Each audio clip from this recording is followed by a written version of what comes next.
Penn State football off to a hot start in June, and that's not because it's been 90 degrees plus in Happy Valley all week. I'm Thomas Frank Carr. The Nittany Lions got a top prospect on the board. One of their most important players for official visit weekend has committed. That is safety Dejuan Lane, the latest Nittany Lion out of Gilman High School in Baltimore. This is a big one for Penn State. It's not one that's unsurprising, but it was very important that they get their first safety on the board. Now, if you've been following Blue White Illustrated here on YouTube, you've been following at bluewhiteillustrated.com, you'll know, one, this is Penn State's top safety prospect, and two, he doesn't talk to the media. Dejuan, I like to have fancy graphics. I like to have all the photos and everything. Like, he is basically Bigfoot. Our guys have had some brief interactions with him, but he's silent. So the recruiting story in the background is just that Penn State has been after this guy for a very long time, and he has been very selective with the way he has gone about his recruiting, not just with us, with the media, but also, I would say, probably with coaches as well. And Ryan Snyder couldn't be here tonight to give you this information. He couldn't be here on this video, but these are the words he said on our Friday podcast at noon, our live show at noon, to preview the weekend. And I think I'm going to be coming to him once again. We're going to fire back up Ryan Snyder's best bets, because this dude is prophetic. But in terms of where he fits in the picture, safety Dejuan Lane is where we're going to end the show today. How important is he to Anthony Poindexter at that safety position? Yeah, I mean, I would have him as number one as for Dex's safety board.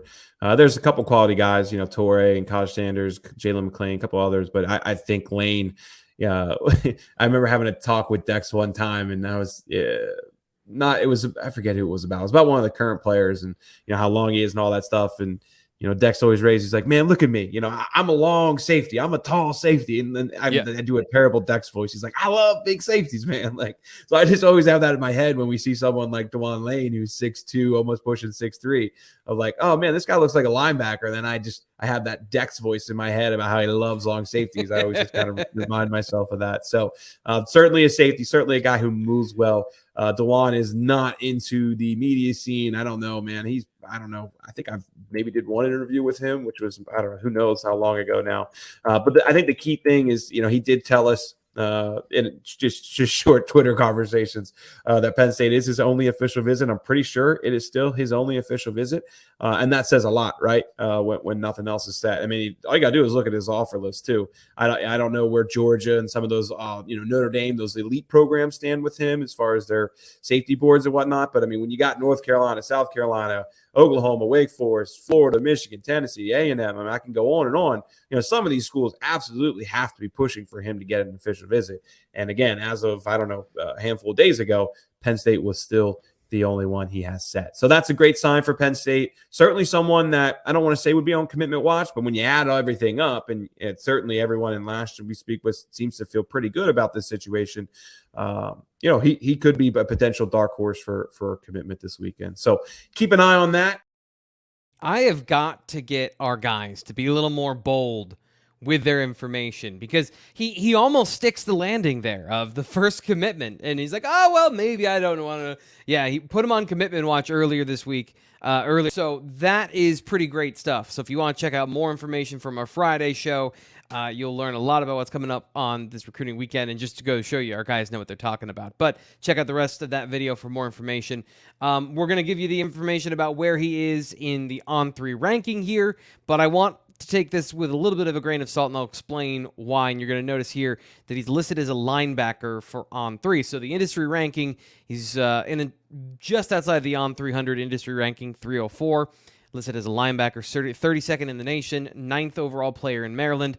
On3, obviously, much lower than that, having him as a 3-star in our ranking system. But that, again, because he's seen as a linebacker in our current projection for what he is. There's a couple of reasons for that. One of them is he's 6'2", 200 pounds as junior. So if you're projecting body type and all of those things, you would think maybe this guy is a linebacker. So some position ambiguity does cause this sometimes for our ranking system. But he is a safety for Penn State. I think Ryan laid that out very clearly. There's also some other reasons I would say that maybe you see him listed as a linebacker by On3. 247 and Rivals both have him as a safety, by the way.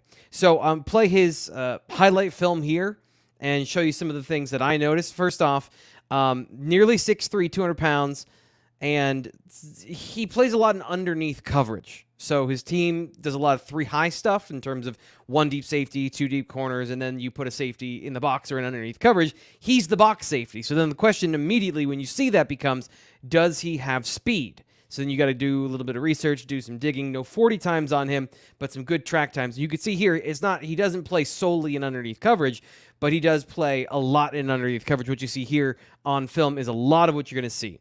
But good track times when we looked into those. Tom Lemming posted a tweet on Friday where he ran a 10.9 100-meter dash is what he found, talking to Dejuan.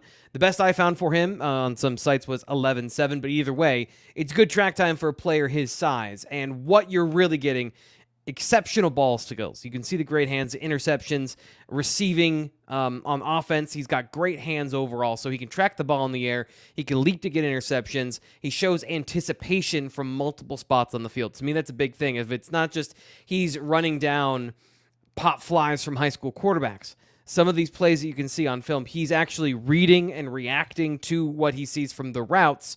That's great zone instinct. He shows some good man coverage, and again, he's got the speed to get by a lot of players on film and the physicality to be a good safety. Some good run defense as well. The size helps.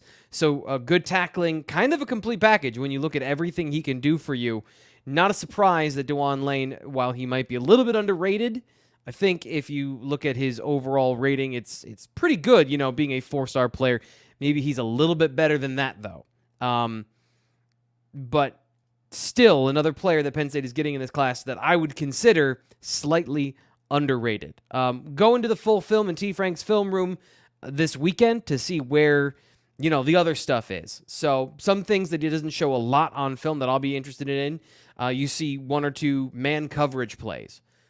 Are there players that can get by him? The field boundary conversation. Is he fast enough? Is he a good enough athlete to play anywhere on defense? Or is he going to be kind of a big box safety on the boundary only in Manny Diaz's defense? But really, the thing I want to stress here is his anticipation in this defense creates interceptions. That, I think, is the main thing I would say coming from his film, and want to see more of that. I want to see more, not that he needs to have more interceptions that are off his film, but just more good plays where he's around the football, because this Manny Diaz defense, the Penn State defense, creates pressure.